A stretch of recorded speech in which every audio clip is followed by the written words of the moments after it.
En la presencia del Señor con gratitud y alza tu voz con jubileo. Cristo es sabiduría de Dios porque Él nos revela el camino para llegar a Dios y tener comunión con Él.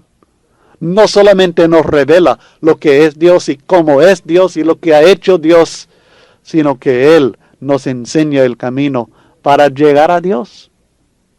Esto es verdadera sabiduría.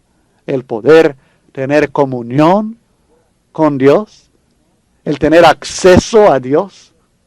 Cristo es sabiduría de Dios porque Él nos revela cómo vivir ahora y para siempre. Cómo vivir, cómo no destruirse, cómo actuar, cómo responder ahora y cómo vivir para siempre. Oh, esto es verdadera sabiduría. Por esto Cristo es sabiduría de Dios.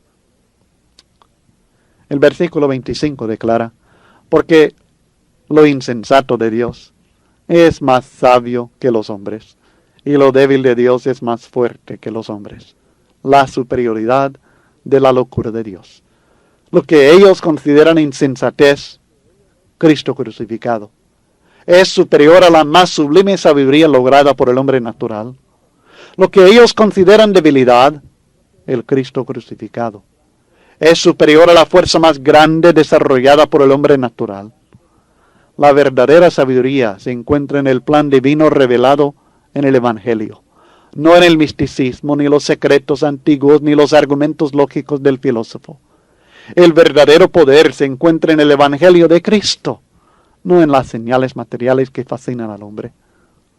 Que Dios nos ayude a ver la superioridad de la locura de Dios, el Cristo crucificado.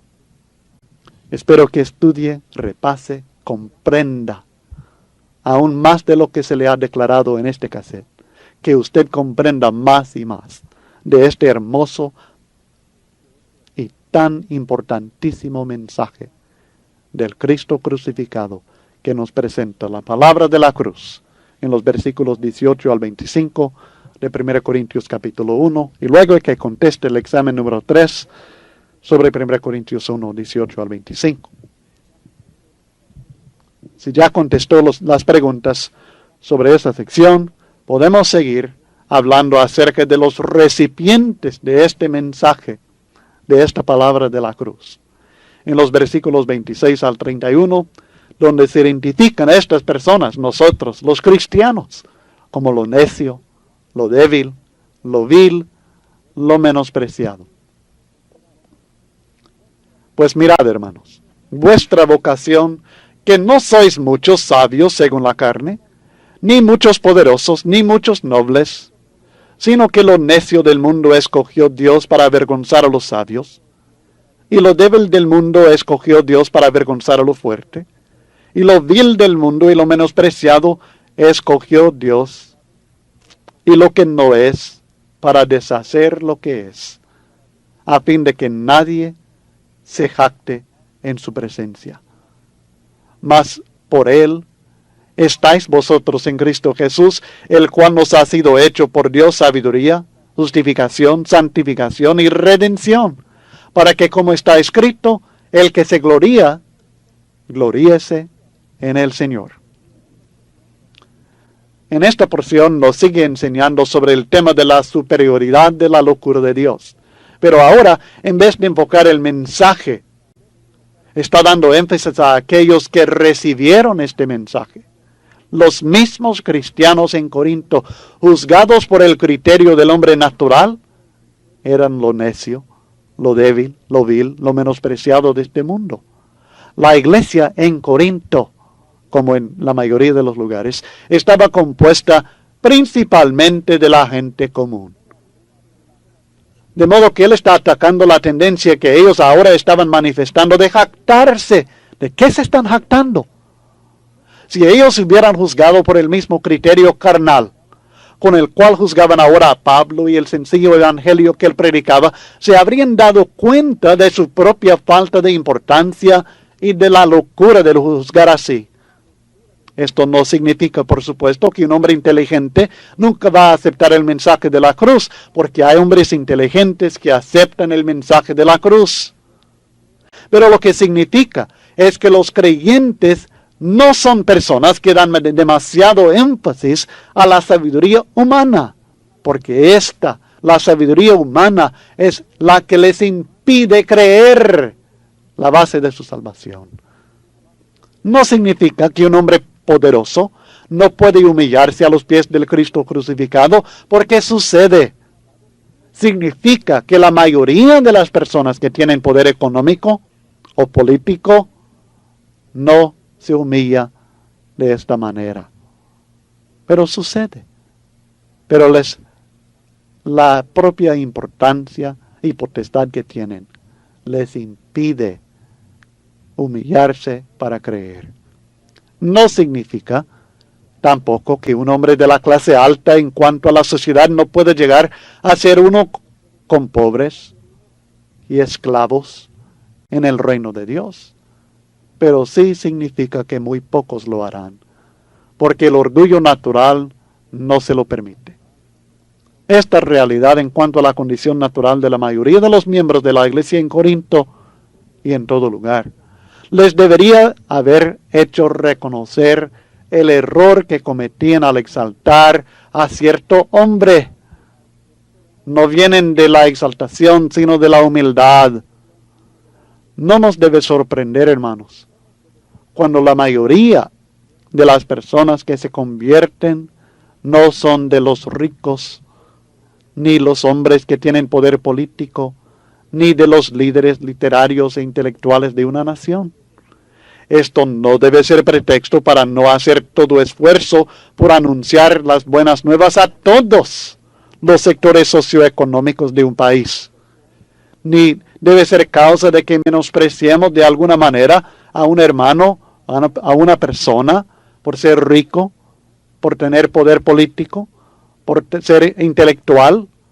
Debemos tratar de que él comprenda el Evangelio de Cristo. Y si se convierte, debemos dar más gracias a Dios, porque sabemos que Dios ha tenido que obrar poderosamente para lograr esta humildad en esa persona. Pero al mismo tiempo, no debemos suponer que estamos fallando de alguna manera en la obra de Dios cuando la mayoría de los sabios y fuertes de este mundo no aceptan el mensaje, que es un mensaje sencillo del Cristo crucificado. No estoy en contra a los esfuerzos que se hacen por lograr la gente intelectual, la gente rica, la gente de sociedad alta, la gente militar, la gente política. Magnífico. Pero recordemos que la mayoría del pueblo de Dios siempre será gente sencilla.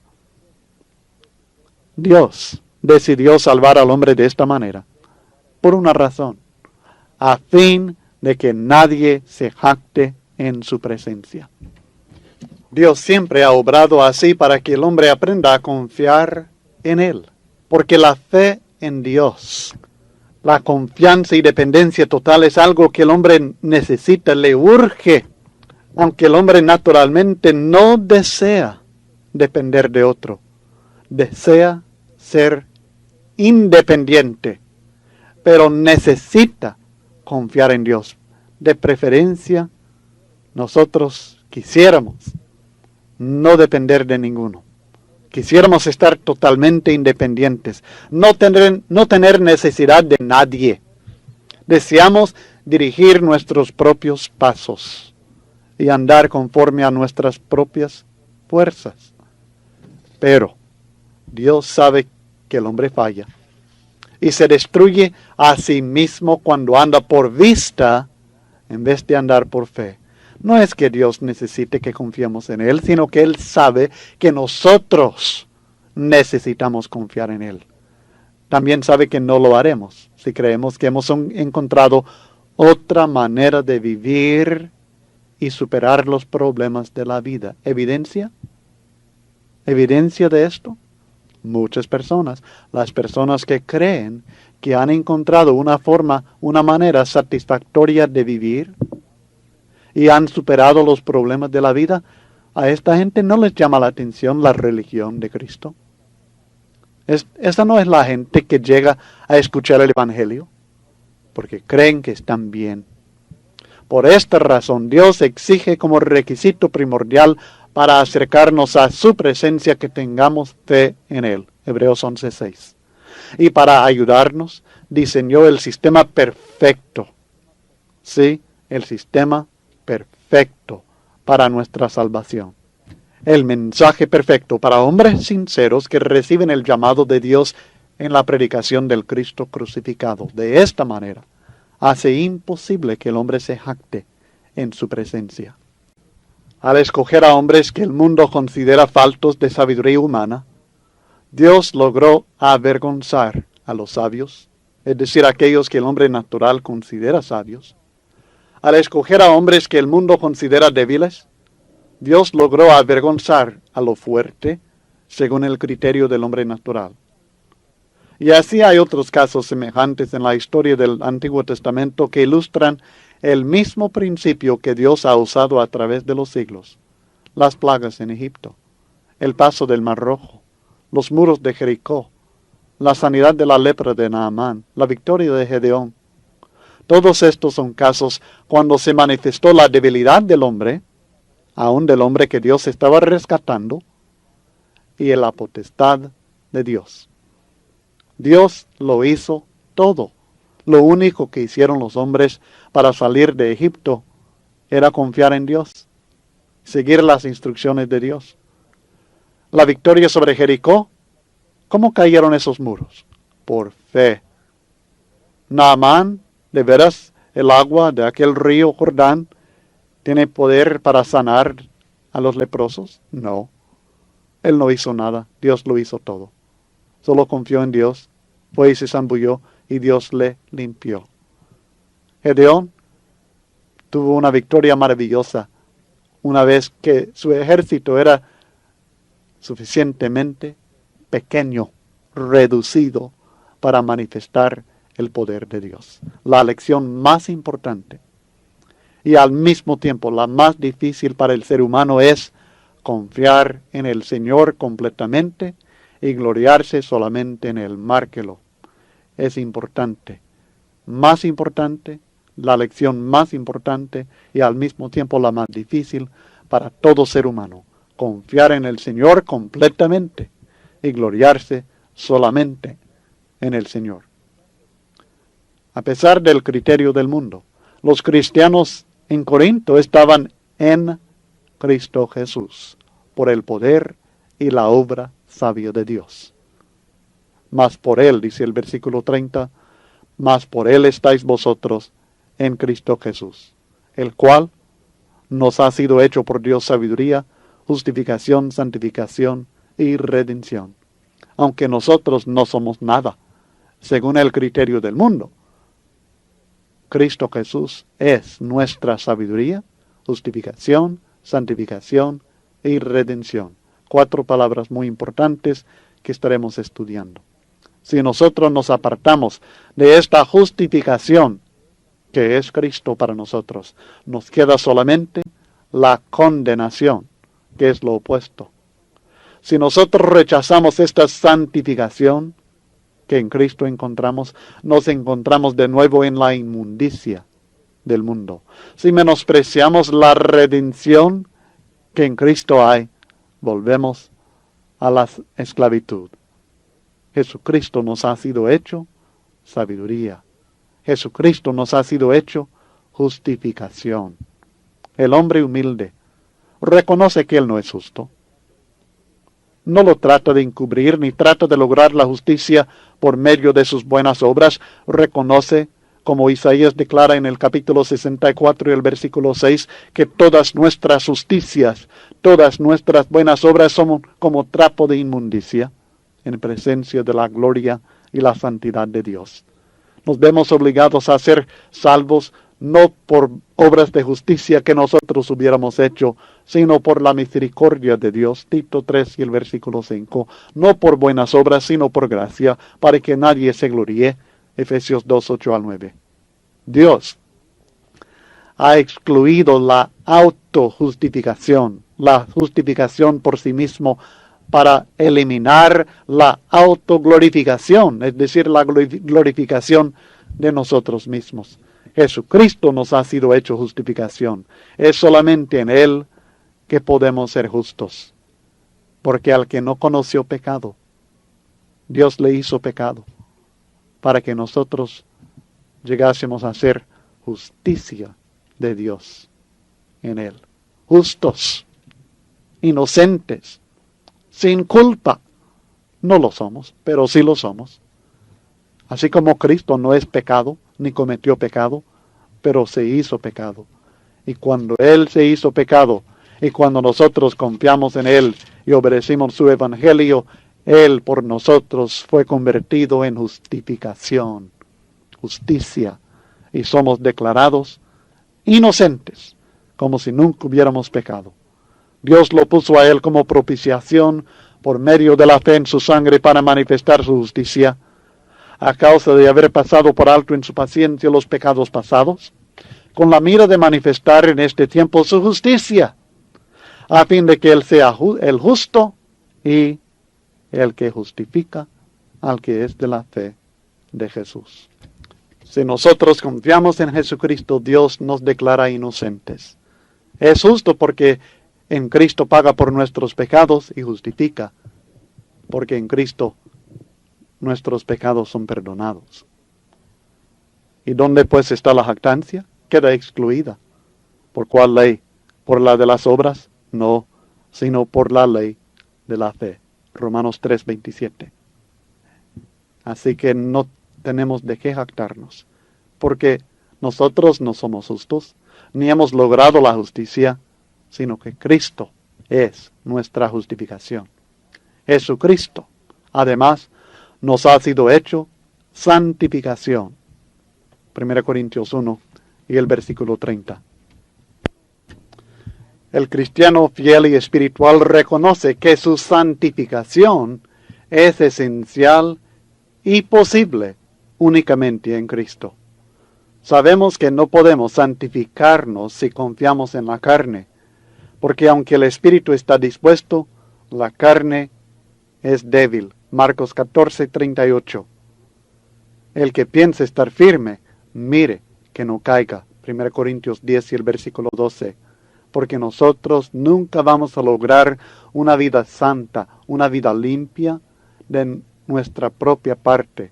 Tenemos que esforzarnos, pero al mismo tiempo que tenemos que reconocer nuestras debilidades.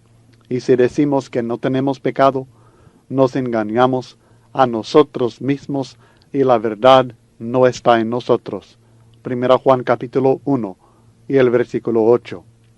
Pero si en cambio confiamos en el Señor Jesucristo, en la gracia de Dios, en el poder de Dios, en la sangre de Cristo, nosotros podemos lograr la santificación.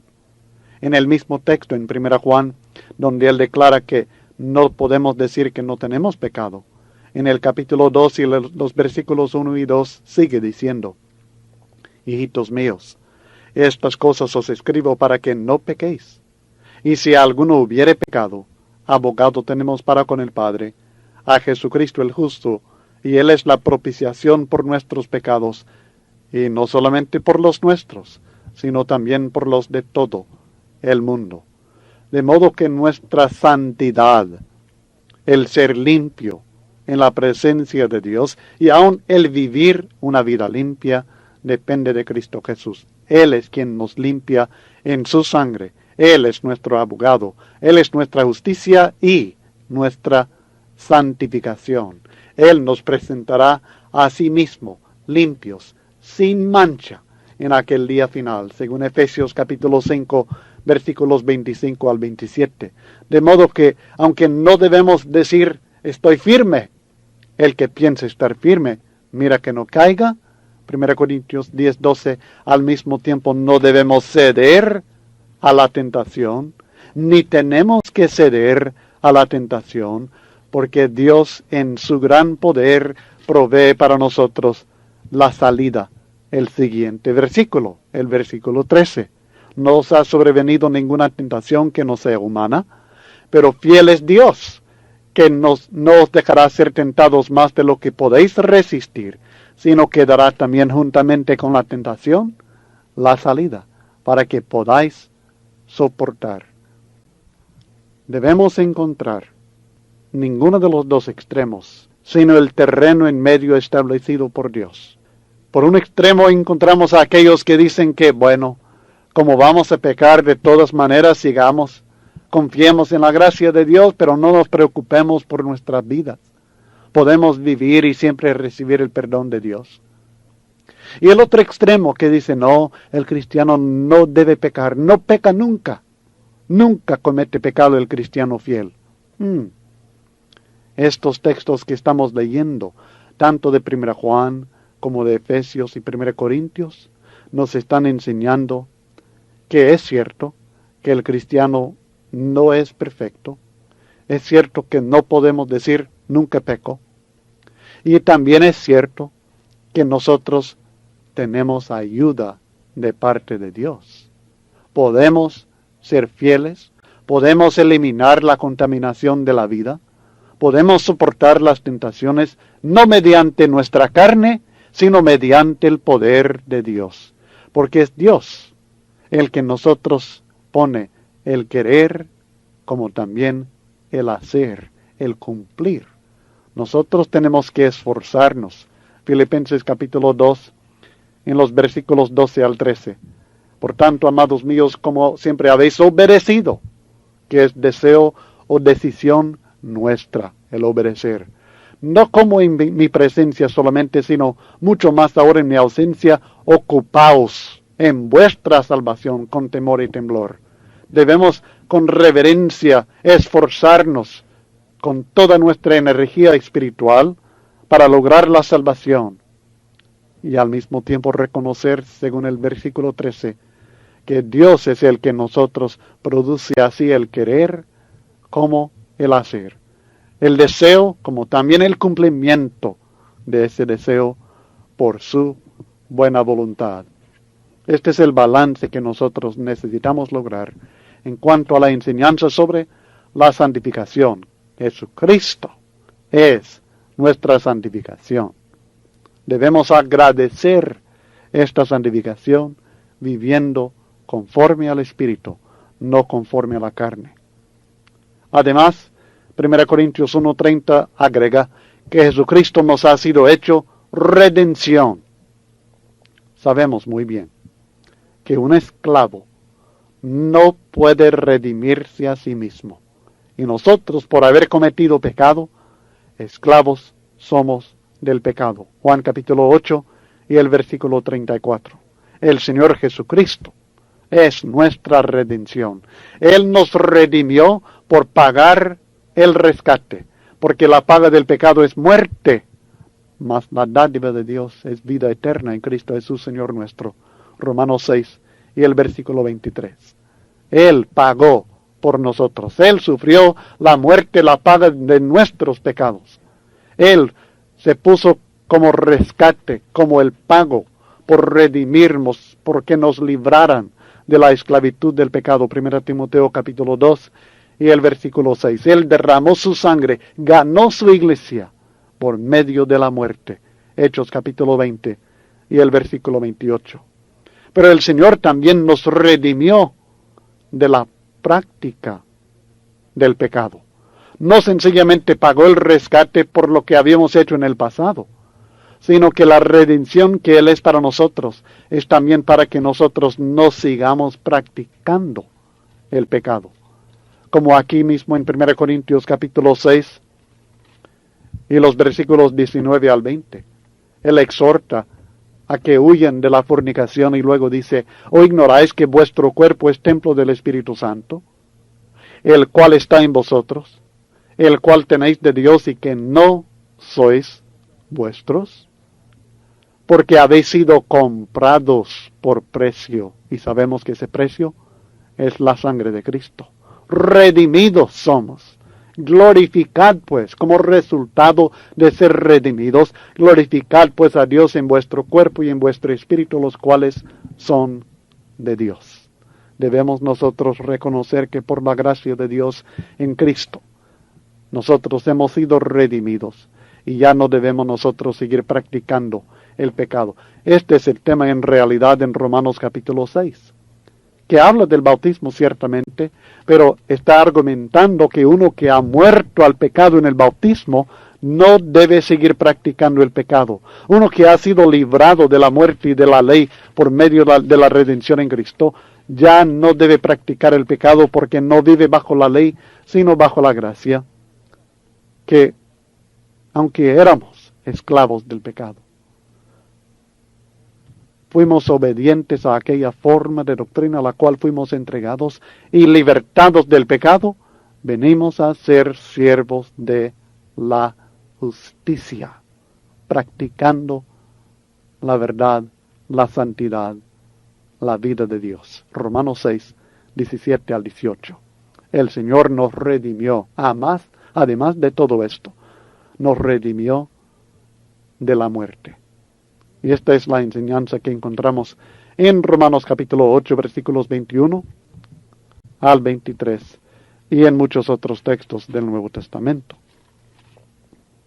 Porque también la creación misma será libertada de la esclavitud de corrupción, la libertad gloriosa de los hijos de Dios. Porque sabemos que toda la creación gime a una, y a una está con dolores de parto hasta ahora. Y no solo ella, sino que también nosotros mismos, que tenemos las primicias del Espíritu, nosotros también gemimos dentro de nosotros mismos, esperando la adopción, la redención de nuestro cuerpo. La redención del cristiano está lograda por Cristo, pero es recibida completamente en el día de la resurrección, cuando seremos también libertados de los dolores de la muerte.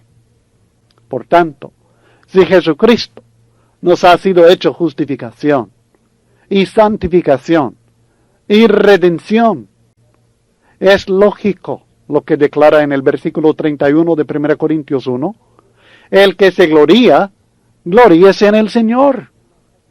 En vez de gloriarse en la sabiduría o inteligencia del hombre, debemos gloriarnos en el Señor. Él es sabiduría para nosotros.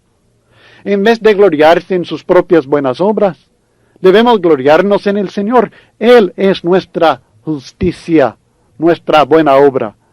En vez de gloriarse en su propia santidad, debemos gloriarnos en Jesucristo. Él es nuestra santificación. En vez de gloriarse en la libertad material, debemos gloriarnos en la redención espiritual que Él nos ha dado. En vez de gloriarse en sí mismo o en cualquier otro hombre, gloríese en el Señor. Debemos cambiar el objeto de nuestra jactancia de nosotros mismos, o de algún predicador, o de alguna iglesia aún, y dar la gloria al Señor. Esta clase de jactancia no es orgullo, sino gratitud a Dios, que todo lo es para nosotros y todo lo ha hecho para nosotros en su Hijo Jesucristo.